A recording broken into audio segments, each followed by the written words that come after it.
احمد اور بلال دونوں 2005 میں پیدا ہوئے، دونوں پاکستانی اور دونوں کے خواب بھی شاید ایک جیسے۔ احمد آج اسلام آباد کی بیوروکریسی میں افسر بننے کی تیاری کر رہا ہے اور بلال ایک پرائیویٹ دکان پر 25,000 پر نوکری۔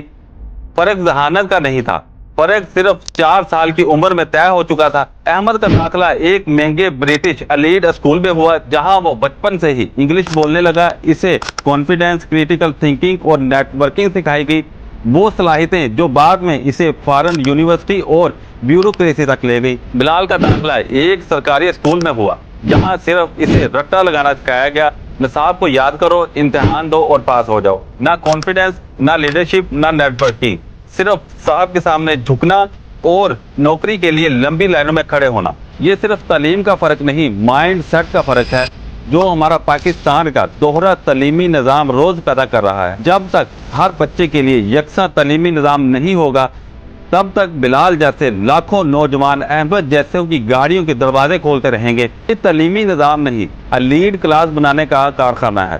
سوال یہ ہے کہ کیا حکومت کبھی یکساں تعلیمی نصاب لا پائے گی، یا یہ فرق ہمیشہ کے لیے طے شدہ ہے؟ کمنٹ میں لازمی بتائیں، اور آپ نے کیا یہ فرق اپنے ارد گرد محسوس کیا ہے؟